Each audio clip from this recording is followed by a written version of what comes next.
Hi, everyone. Welcome to this episode of Leading Innovation at Work, the Future of Business. I'm your host, Lorri Rowlandson. In today's episode, I'm really looking forward to learning from Heather McGowan, one of our great thought leaders in our industry. She's known as a keynote speaker, author, future of work strategist, adjunct professor, and aspirational polymath. I'm going to ask you more about that, Heather. How are you doing today, Heather? Fantastic. Thank you very much for having me. Oh, that's great.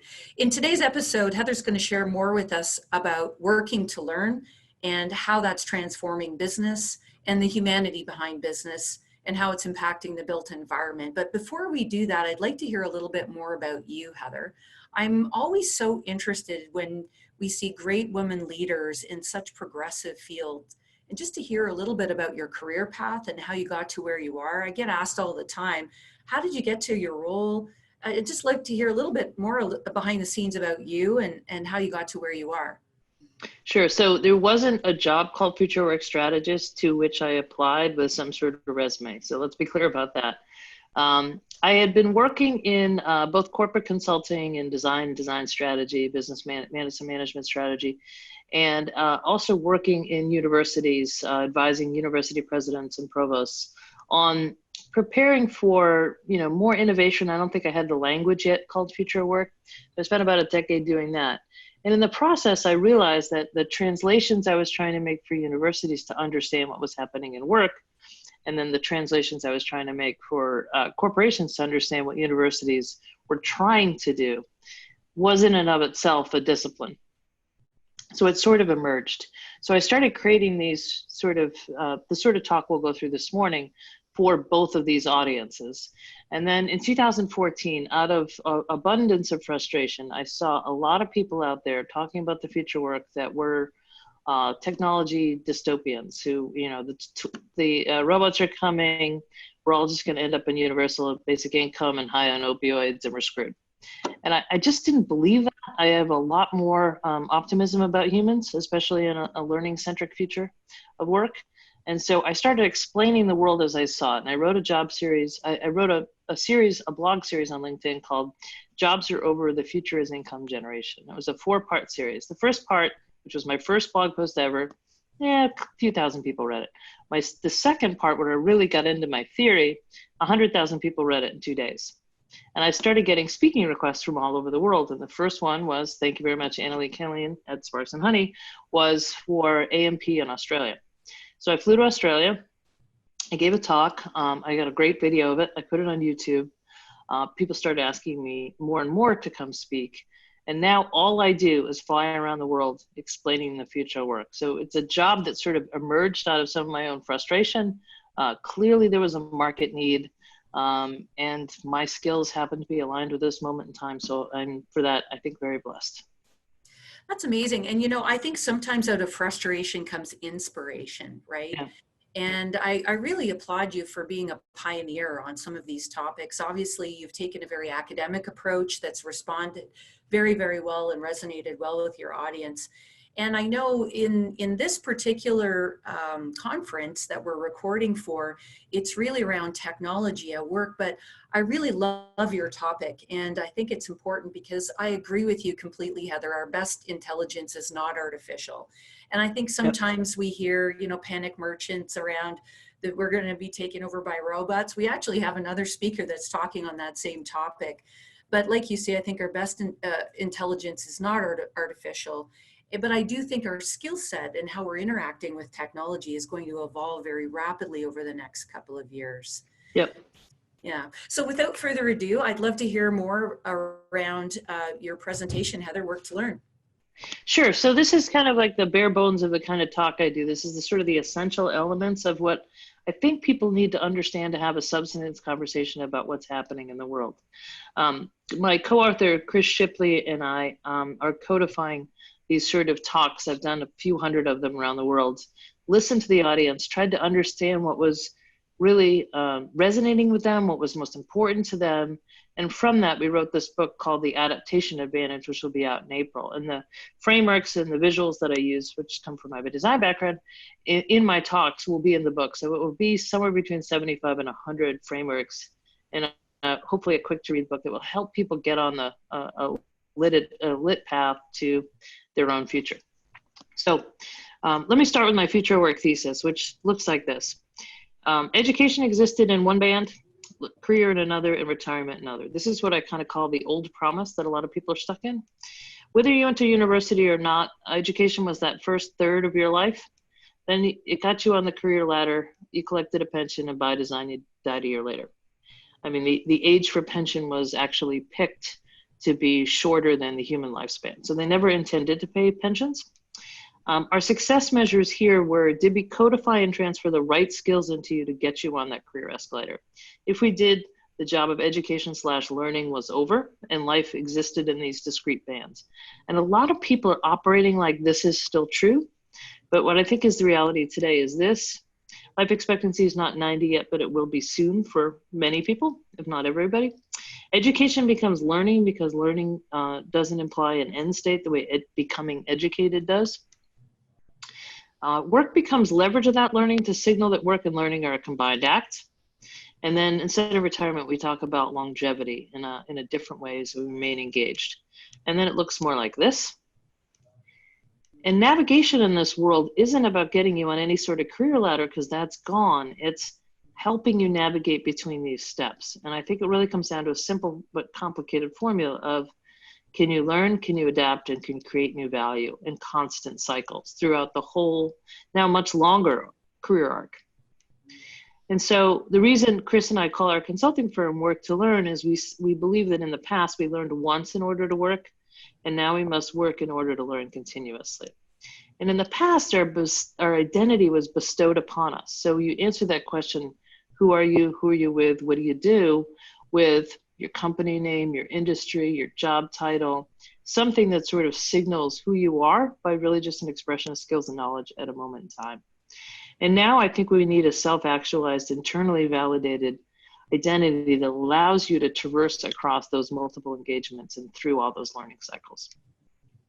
And the challenge that I recently discovered is, it's not like this world is for one population, because there's a lot of people in my audience, I realize, were thinking, oh, well, I'm a parent, so I grew up in that reality, and then this next reality will be for my kids. When in reality, there are a lot of people, most of the workforce, that is caught between the two paradigms, and they have to leap. And I think we have to help them leap from a bestowed identity to a self-actualized identity. And there's a lot of psychological implications of that and around identity, which Chris and I really get into how identity is formed in the book that I'll get into a little bit later. So if we think about the changes impacting humans, really in the simplest terms, we're going through the greatest velocity of change in human history. At the same time, we're going through the greatest leaps in human longevity. So, for example, if you were born in 1750 when the steam engine came out, you had 2.5 generations to absorb the impact of that change. Fast forward to today, a young person being born today, or indeed many of us out in the workforce, will have to absorb 2, 3, or 4 paradigm shifting changes within a generation. And we're not preparing people for that. And so what I often say in my talks or in my articles is, helping humans adapt to change is now everyone's #1 job.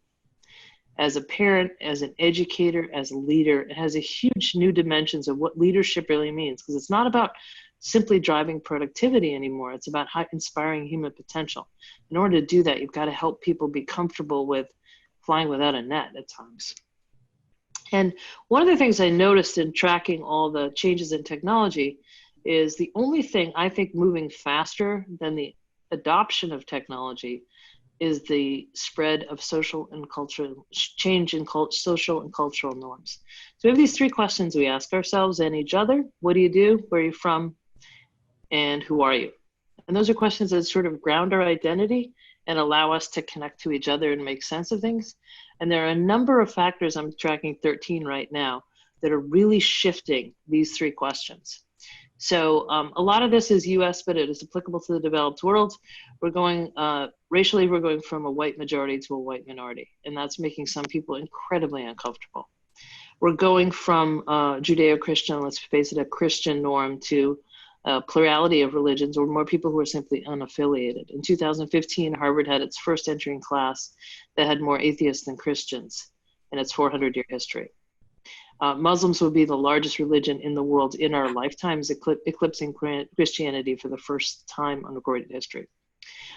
Age, we've been a youth to middle-age culture. All of our systems, are, whether it be advertising or product development, are marketed towards that 18 to 44-year-old demographic, when in reality, we ought to be looking at the 65 plus demographic, because we have more people over 65 than under 5. Family was long mom and dad and 2.5 kids. Now we're having fewer kids, or at 1.8 in the US and 1.86 in the UK. So we have negative population growth, and we have more types of families. 40% of kids are born to single parents. We've had marriage equality for about a decade now. So we have mom and moms and dads, and dad and grandma, and all sorts of family units. Gender identity, I think this one's moving the fastest. We were fixed in binary 5 or 6 years ago, and now we are decidedly gender fluid. There are 13 states in the US where you can choose X on your license instead of M or F, up from 3 a year ago. If you get on the London Tube today, it says good morning, everyone. 18 months ago, it was good morning, ladies and gentlemen. And about a month ago, they was added to the Oxford Dictionary to signify a non-gender binary person. So that's some really rapid movements, which are finally making some people feel comfortable, but for some reason making other people feel very uncomfortable. Education was, for as long as we've had it formalized, a single dose. You got a degree and you got a pathway to a good middle class or upper class job. Now it's decidedly continuous learning, and I'll get into that at the end of this talk. Truth and trust. We used to trust our institutions. According to Pew Research, we're at an all-time low in our trust of government, education, and corporations. We now sort of have alternative facts, and we're having a fiery debate right now on whether or not Facebook should take political ads, and whether it's freedom of speech to launch misinformation campaigns, which is it's profound. Because we can't have a common ground, it's hard to have discussions about what's real. Consent and power, I'm a little uncomfortable to talk about, but it was, Ronan Farrow's book's on the #1 bestseller list for a reason. It was not that long ago completely acceptable to tacitly, if not explicitly, sexually harass someone. Now the Me Too and Time's Up movement are changing things, but they're really only changing things in the upper tier. If you work in the service industry, 90% of service workers have been sexually harassed, and that's just profoundly unacceptable. So my hope is that the fire that started at the top will continue and make things more safe for everybody. Occupation, we once said a fixed occupational identity. I don't know if portfolio self-expression is the right answer, but we have to think about how do we define ourselves if we're surfing across the web of so many different jobs and identities. I'd say in my talks, white guys, you've had a good run. The white male patriarchy is changing, and it's changing in the developed world in a really pretty quickly, not quickly enough, but if you look at the 2018 midterm elections on the Democratic side, at least, we had a lot of firsts in categories, whether it be gender, sexual orientation, race. We had a lot of changes in our leadership. We have got a lot of work to do on the corporate side. Right now, S&P 500 companies, CEOs are only about 5.5% female, and Fortune 500 is 6.5%. But Wall Street Journal reported about a month and a half ago that college-educated women are now more than college-educated men in the workforce. Women have been out-earning men in terms of degrees for 20 years at the undergraduate level, and for about the last 9 or 10 years at the master's and PhD level. So there's a huge pipeline full of very talented, well-educated women ready to assume those positions of leadership. So I expect to see changes, really profound changes in the next 10 to 20 years. Expertise was once earned and credentialed. As I said at the top of this talk, I'm not giving you this talk because of any job that I had or any book that I wrote yet. I hope our book is a New York Times bestseller, but that'll be up to the audience to decide.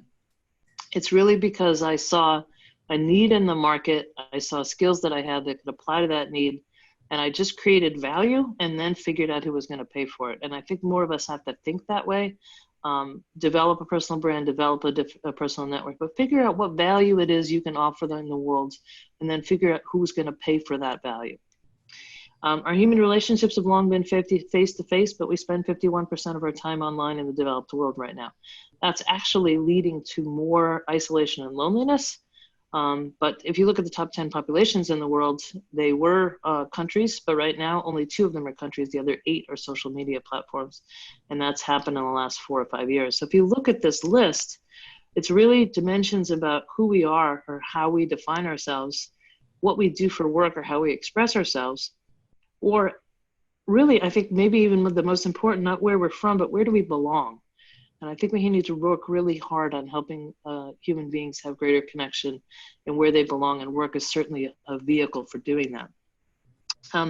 Some of the changes taking place in work, I like to use alliteration. I say that the automation, atomization, and augmentation of work are really reshaping what we do and how we prepare for it. So tasks that are repetitive and known can or soon will be automated. So anything mentally routine or predictable.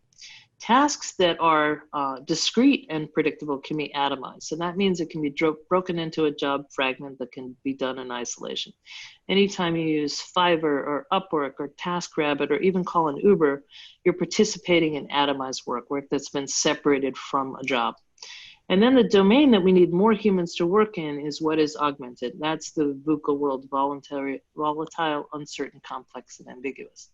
We're preparing people to work on the lower end of this too often. We need to help people work on the higher end of that, but that requires a lot more comfort with ambiguity and a whole lot more courage and a different style of leadership, which I'll get into in a second. So to help people kind of in practical terms think about what this kind of automation and augmentation, automation means, if you take your current role, we tend to think about our jobs when we're in them as something we just go in every day and we execute, and maybe there's some level of change in it. But the reality is your job's moving. Your job's moving, and if you're not moving, it may be moving away from you. So if you just take the atomization, automation, augmentation of work, if you take your current role and you make a list of what you do every day or in a week, and you say, here are the elements I can shed because either they can be automated soon, or I could hand them off on a platform or something to atomize. I could hand off this document for someone to edit, this website for someone to design, something I could hand off, somebody could do completely in isolation and then give back to me. What's left in your job is where you should reach up and say, where can I deepen my skills and knowledge? And then you kind of reach out and say, where can I port my existing skills and knowledge to a new domain, or where can I expand my knowledge outside of my industry? And that collectively creates your next role. And I say that's a process of continually upskilling, deepening your knowledge, and reskilling, broadening your knowledge. And I think if we keep in the practice of doing this, whether it's around automation, atomization, augmentation, or some other force, then we're in the practice of kind of proactively upskilling and reskilling. Another thing that's interesting is that while we talk about all this technology stuff, something's really interesting has happened. IBM's latest report on business value suggested that we're really seeing a change. They looked at 2016 and 2018, and the top 10, well, they use 12, but I use 10 of their 12 skills that are in demand in the marketplace, according to business leaders, the skills that are most valuable to their business. Something interesting has happened. In 2016, 1 and 2 were STEM and computer skills. 2018, the top 3 skills were all uniquely human. So the more we digitize our economy, the more human skills become valuable, because those are the things that can't be automated.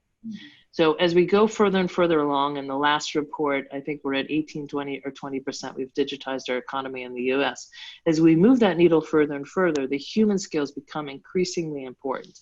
And this, the drama of this shift, if you look at this list between 2018 and 2016 and 2018 is really, I think, profound. The blue are the human skills and the gray are the technology skills. And I think that technology skills are important. We need digital fluency. But we also need to return to being human and a focus on that, which we've left out as we lunge at technology skills. So my theory is the future work is learning and adaptation.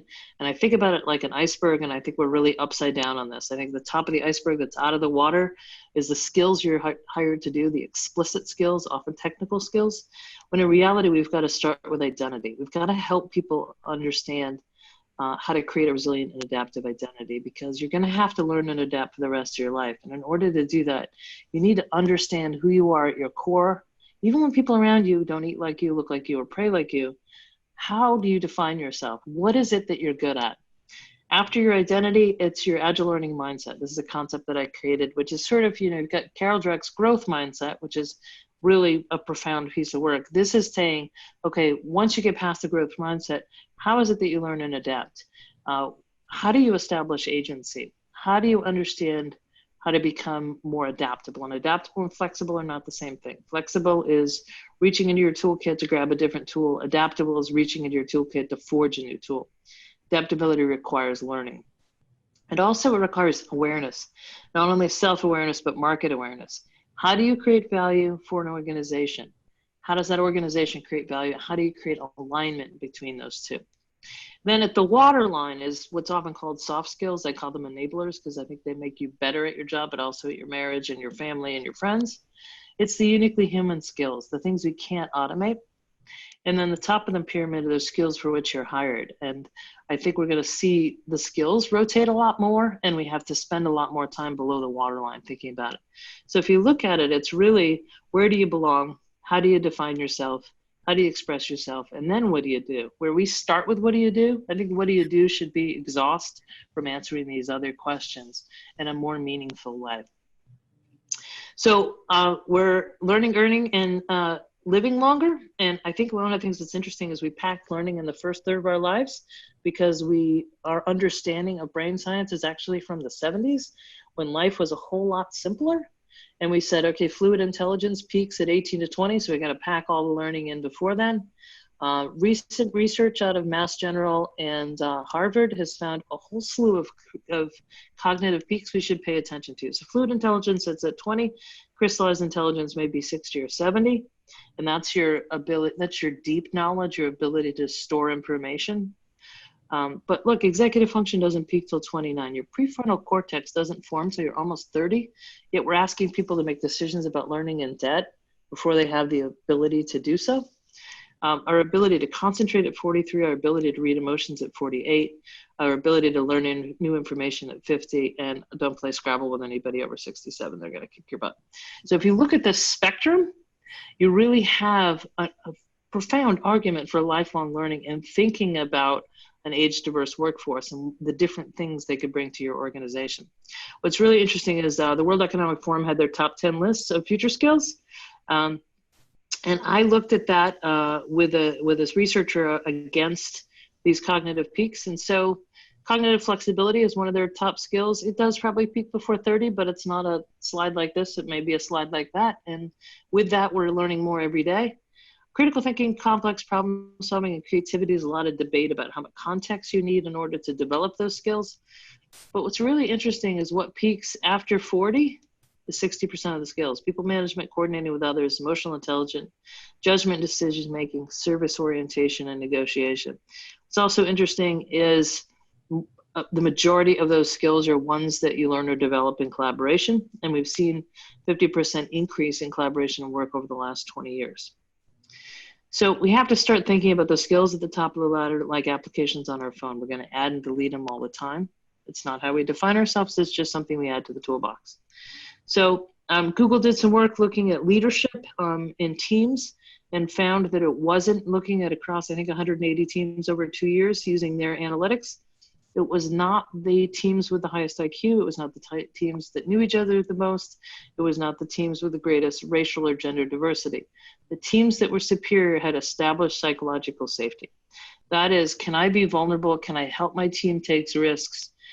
Can I make everybody show up? Do we have structure and clarity? Do we have meaning? And do we have purpose in what we do? If you have this formula, Google says that is the secret to high-performing teams. Because when you look back at the stuff we talked about in the beginning, when you strip out what's mentally routine and predictable, what's left is the work that really requires courage. In order to have courage, you've got to establish the safety for your teams to go out, learn, fail, explore, make mistakes, and move on. And I think Dev Seidman's quote here, "Trust is the only human performance enhancing drug," is really spot on. So I'm almost done here. So 90% of learning is collaborative, because if you look at the 70-20-10 model, 10% instruction is the only thing we do in isolation. Some research by Allison Reynolds and David Lewis created this index of sort of what was most important across dimensions they found as the formula for high performance teams in accelerated learning was dimensions of cognitive diversity. Do you find people who think differently than you, who challenge you, who check your blind spots, and psychological safety? So if you have low psychological safety and low cognitive diversity, you have a defensive team that's always kind of fighting. Probably been on one of those. If you have a team that has high cognitive diversity and low safety, you've probably got one or two people maybe bullying everybody else. If you've got a team that's got low psychological safety and high cognitive diversity, you've got a situation of uniformity where everybody just sort of agrees. But the ideal situation is having high cognitive diversity and high psychological safety. So you have people who don't all think alike, who think very differently, who see problems differently. Those teams are more generative. They can do more accelerated learning, and especially in the sort of VUCA environments. So just sort of leave you with some parting thoughts. I think we're shifting from the value you bring. That's sort of the resume or CV mindset where you're credentialed with past experiences, knowledge of stored expertise, and you have answers to known problems, to the value you create mindset, which is an entrepreneurial mindset, continuous learning. Beginner's mindset, kind of beginning with I don't know, a focus on learning over knowing, and then a focus on having really good questions and insights as opposed to answers to known problems. And I think that's the difference between sort of, hello, I'm defined and limited by my job, to hello, I'm driven by purpose and agency. And I think we've really got to move a lot of people to the right on this. And one of the provocations I said at a talk in Paris last week, and I just put in a Forbes article today, is we've got to start looking at learning as the new pension. So if you look at income and time, we have the money we make today, and then we have the money we put aside for tomorrow in a pension, which can be anywhere from 7 to 15%, according to research between AARP and Fidelity. That's how we save for retirement. And today, sort of there's what we do every day, and then there's the learning we need to close the skills gaps. Because IBM found that in 2014, we needed 4 days a year in order to close the skills gaps of training.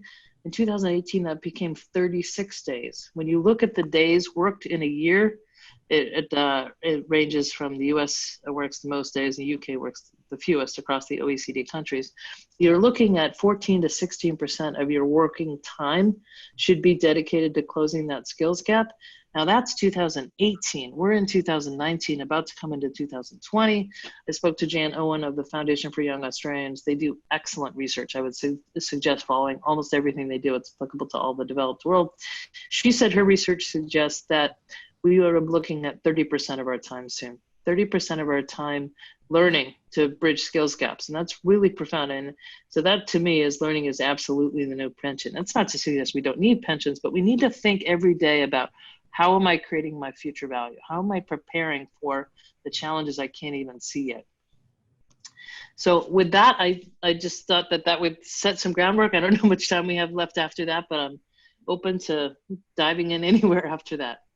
Oh, Heather, that's amazing. Thank you so much for packing so much insight into a few slides. And honestly, every one of those slides I could have unpacked into its own discussion, half-hour discussion. But and you know, as somebody who's a lifelong learner, I feel really encouraged by what you are saying. But 30% of time, I'd love to hear your thoughts on, are you seeing companies starting to hire for more of the interpersonal skills and the softer skills that I don't want to call them soft skills anymore. I want to call them essential skills, right? Yeah.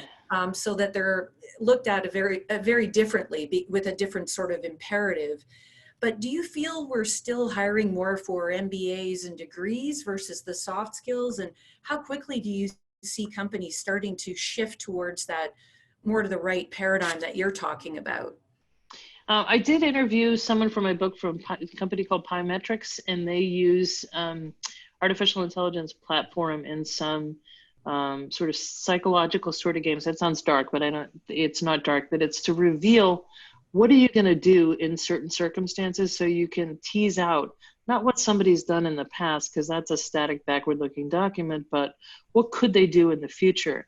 And they use that to define what really qualities you need for somebody in a job, at least the ones you understand today, because it's obviously changing. And one of the things they found is their clients were all these blue chip big companies. And they said, since we've been using your platform, we're not hiring as many Ivy League people. It's like, so I think that's an interesting outcome. So there's that kind of stuff that's emerging, which I think is really sort of fascinating when we can use organic cognition. I don't tend to use the word artificial intelligence because we don't have it, nor are we going to have general artificial intelligence anytime soon. But organic cognition to tease out some things that we can't see, to sort of check our biases and blind spots and find the better people looking past the signals that may or may not mean anything. I was having a conversation with someone when I spoke at the Close It Summit 2 weeks ago in Santa Fe. And we were talking about how the signals of the past, which used to be like, oh, this person graduated from this school. Now, we've had the college admission scandal. So the person graduating from that school, did they really achieve more, or were they entitled, or did they get a pass through? I don't know. I mean, I don't want to suggest that all colleges or universities are not good, but it's not a solid necessarily signal across the board. And two, we used to look at longevity in a company as a virtue. Sometimes the people who last 10, 20, 30 years are people who fly below the radar, never upset anybody. And those are really the people you want in your organization.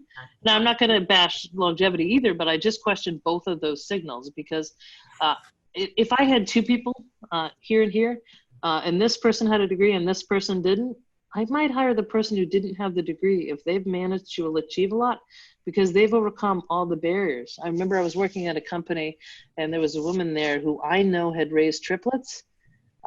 She had not finished her degree yet.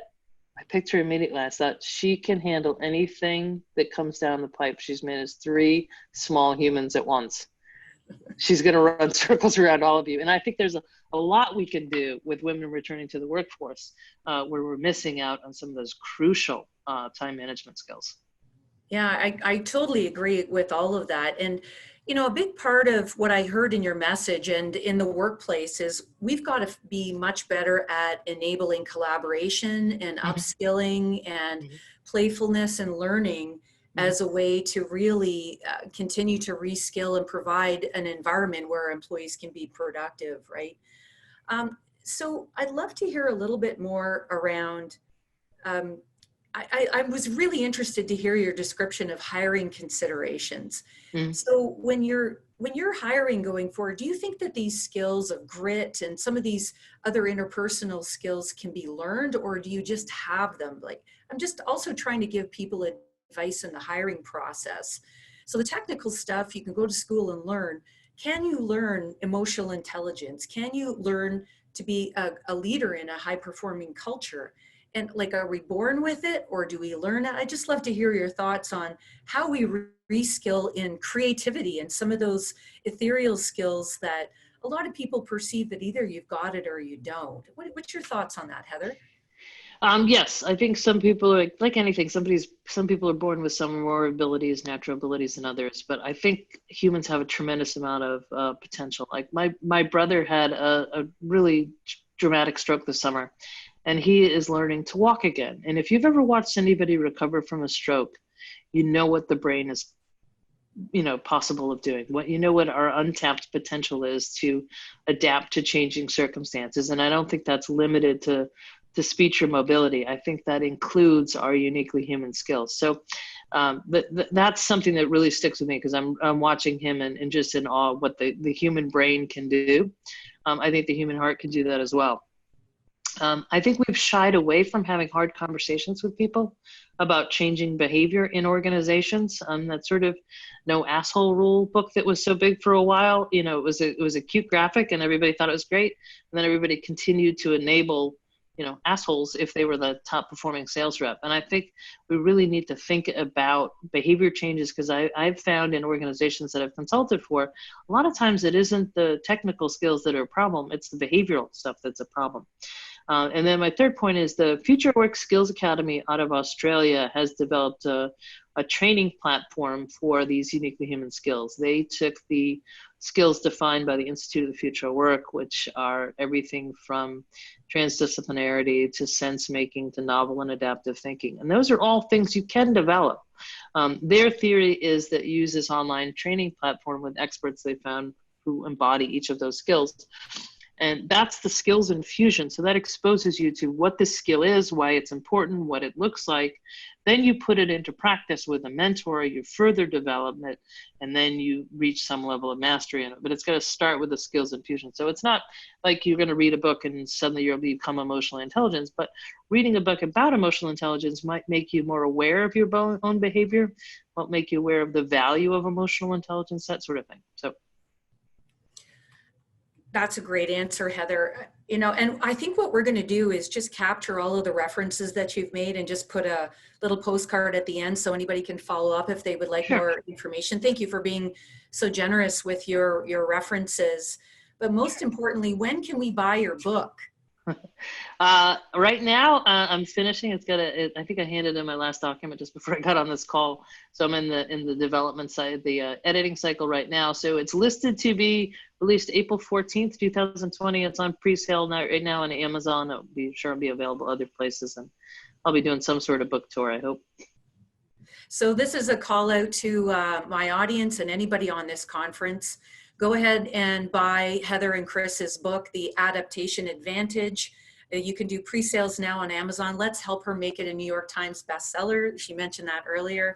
Thanks.